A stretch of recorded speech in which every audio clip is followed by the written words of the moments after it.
Okay, good morning. For the second lecture of the Introduction to Criminology, our today's discussion would be the definition of criminology.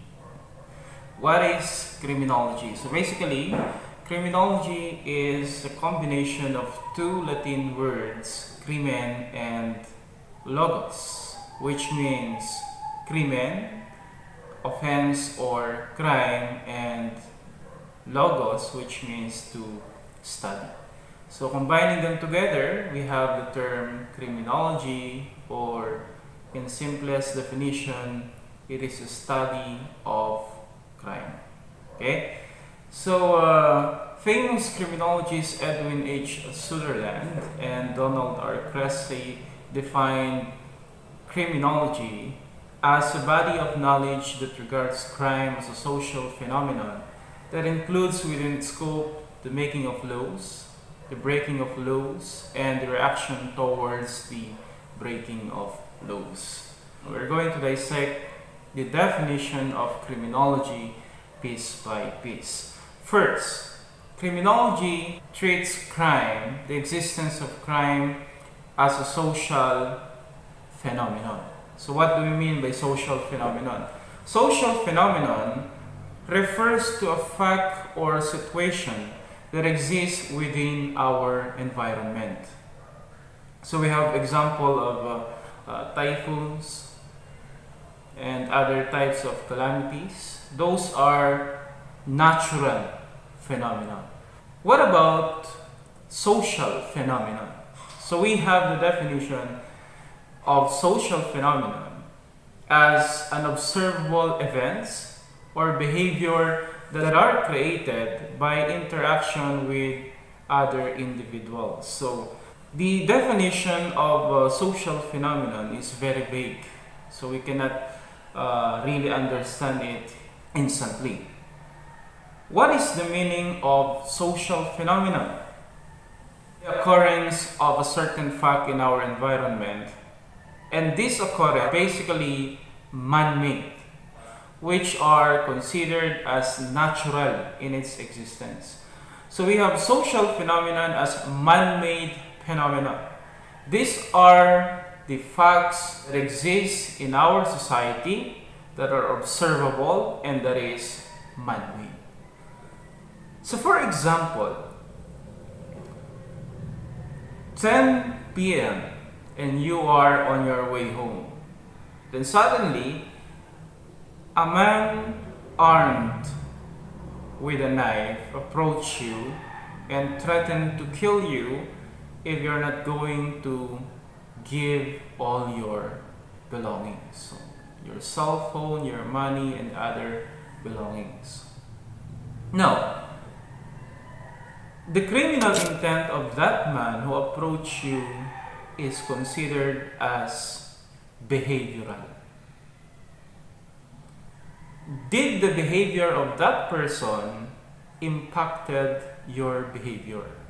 So the answer is yes, because of that occurrence, because of that fact, you now develop fear.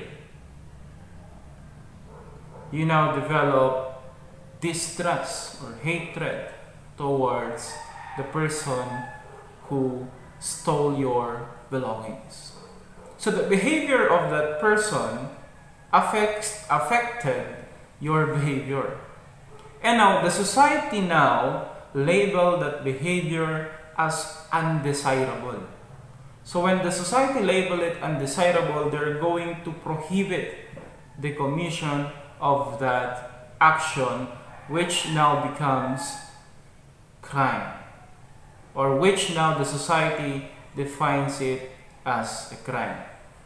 So basically, it is the society that decides what action is considered as desirable or undesirable, and they decide what act is considered as crime and what is not. So that is the explanation with regards to the definition of criminology pertaining crime as a social phenomenon. Crime is created by the society. Crime is decided by the society, and crime occurs in the society. So next is we have the scope of criminology. The first one is making of law. Law are defined as a system of rules laid down by the society as a standard for the behavior of its member. As we have stated, it is basically the member of the society who decides what act is desirable and what act is considered as desirable. So the society creates its own set of rules as a basis for the behavior of the society. So whoever do or perform an undesirable act will be subjected to the set of rules imposed by the society. So that is how law functions. How important is law? A society that has no law will basically turn into chaos. So they don't have set of rules, they don't have guidance for their behavior, and they don't have basis in how to perform as a member of the society. So the importance of studying the concept of law in the study of criminology is very much significant. During the early days, lawmaker punishes all criminal action harshly. Now, you might ask, at that time, did criminality decreases? Did the occurrence of crime decreases? And of course, the answer is no. Laws are very complicated. Its rationality and effectiveness must be carefully scrutinized. We must ask ourselves whether the prohibited acts imposes a threat to someone or to the society. We must also ask ourselves whether the punishment imposed by this law is justifiable. For example, our friend Mr. Pedro stole 2 chicken from his friend or neighbor Mr. Juan. And here comes the lawmakers creating a law punishing that certain act of stealing chicken. The law created punishes the act of stealing chicken with death penalty. Now the question is, does the behavior of Mr. Pedro undesirable? Is it undesirable? The answer is of course yes. Does it pose threat to somebody? And of course the answer is yes. Now, do we need to prohibit stealing? And the answer is again yes.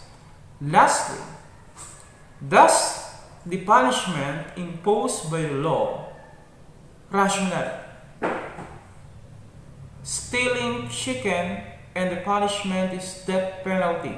Is that rational? Of course, the answer is a big no. So before a law will be created, we must look in all of those things in order to take advantage of all of the benefits of creating law. The second scope of the study of criminology is the breaking of law. What does it mean? It simply means the commission of crime. In the study of criminology, we must dig into the root of all these phenomena. We must understand why do people commit crime? Because if we understand the reason behind the commission of crime, then we can be able, or we might be able to come up with a better crime prevention program, which is one of the main reasons why we are studying criminology. To come up with a solution into this problem, criminality. Lastly, we have here the scope that discusses the society's reaction towards the breaking of law. What does it mean? If a certain act or crime is committed, how does the society react? Do they condemn the action or do they tolerate the action? Imagine in a society wherein criminals are considered as heroes.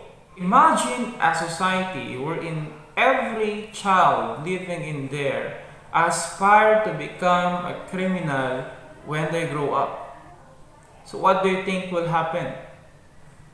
A society must never tolerate the existence of crime, because by doing so, we are allowing ourselves to become a victim of crime itself. So it is very much important that we look into how the society behaves or reacts towards the commission of crime. So that is the definition of criminology. We must remember, criminology is defined as a body of knowledge that regards crime as a social phenomenon that includes within its scope the making of laws, the breaking of laws, and the reaction towards the breaking of laws.